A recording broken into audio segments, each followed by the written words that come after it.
היינו ביוסף הוא השליט, הוא בחינת מלאפום. מבחינת מלאפום, כמו שכתוב בכל ספרי קבלה מובא, בשערי ציון, בשער תיקון הנפש, ברית מרכבה ליסוד אשר הוויה, שלא בניקוד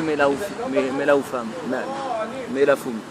כי המלאפום הוא האותיות מלופום, להורות שכלי השפע, היינו השפע של הצדיק, הוא מלא מאלוקות של השם יתברך, כי לכאורה קשה למה אנו צריכים לתפילה והשם יתברך יודע מחשבות. אבל מחמת שהדיבור הוא כלי השפע, שבהם מקבלים השפע.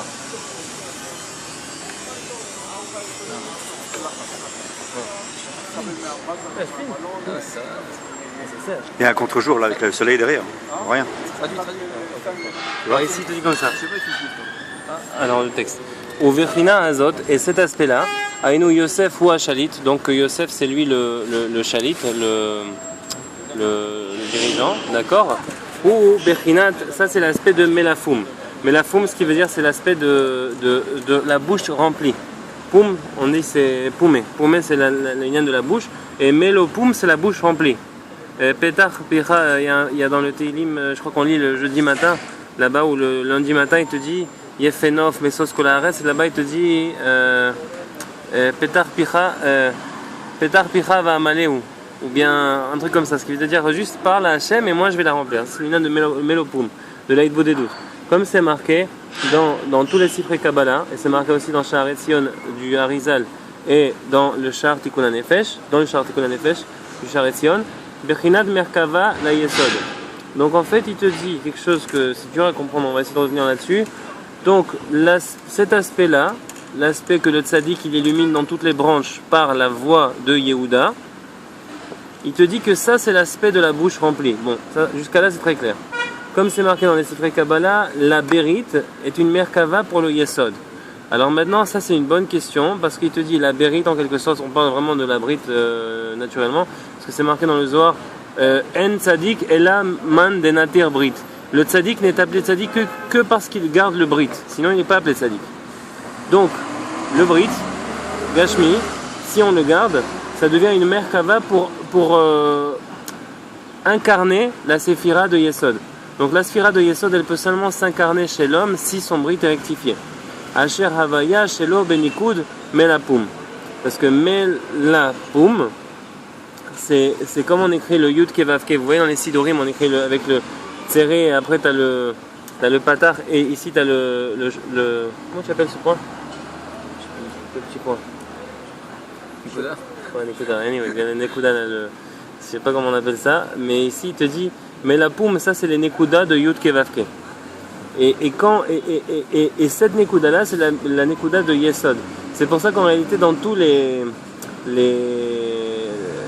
Sidurim, eh ben, on met cette Nekuda parce que c'est le Shem Abassis d'Akadosh Baruch Hu. Asher Havaya Shelo Benikud Melapoum. Qui Amelapoum hu aotiot melofum. Melopum, ce sont les lettres sans le poum. Donc, ça veut dire quoi? Les orot. Shekle Hashefa Ainu Ape Shel Tzadik ou Malé Melokut Shel Hashem Idbarach. En réalité, c'est pour montrer quoi? Que les lettres elles sont sans le poum, pour te dire que le Tzadik lui il reçoit le Shefa. Mais d'où est-ce qu'il le reçoit? Il le reçoit uniquement d'Hashem Idbarach. Ce qui veut dire que le Tzadik en lui-même, à la base, il n'a pas de lumière. À la base, c'est une fenêtre qui va recevoir la lumière d'Hashem. Et après, on dit que oui, le Tzadik il aura une lumière propre à lui, mais même si cette lumière qu'il a emmagasinée, elle vient que d'Hachem en réalité. Ça c'est aussi un inon de Melapoum qui l'ira caché parce qu'a priori c'est difficile. Là, pourquoi on a besoin de prier? C'est vrai, à la base pourquoi on a besoin de prier? Hachem Idbarach le De'amach Hashavot. Ça c'est souvent quelque chose que les gens ils vont te dire si déjà Hachem il connaît la pensée, alors pourquoi tu as besoin de prier? C'est une bonne question d'apprendre. Si déjà Hachem il connaît les pensées, pourquoi tu as besoin de prier? Mais comme le dibour c'est un keli hashefa, c'est un keli pour amener pour faire descendre l'abondance, chez Bahem et Kablim hashefa, donc on a besoin de parler. Et moi je katouv vaïvarech etrem kacher diber lachem, et il vous a béni comme il a dit. S'il n'y a pas le keli akvura, comme tu disais tout à l'heure, qu'il faut aussi l'akvura, c'est vrai, parce que s'il n'y a pas l'akvura qui rentre dans l'union de dibour, parce que la pensée c'est une birchina de chesed. Mais on te dit qu'il faut respecter une parole. La guide t'a dit 1 heure, il faut la respecter. Même si parfois c'est pas toujours possible. Mais le inyan, c'est que dibour, je parlais pas à toi, je parlais en général. Quand on dit dibour, non, c'est parce qu'après j'ai réalisé que le inyan, c'est quoi? C'est que dibour, c'est le inyan de contracter la miséricorde divine pour pouvoir matérialiser une bracha. Et c'est le sens C'est qu'il a dit Nigmar Ouman Shanava Birushalayim. Il a dit. Il a dit. Il a dit, c'est vrai, il a fait descendre cet H20. Il y a ça, je sais pas, peut-être c'est pas le rapport.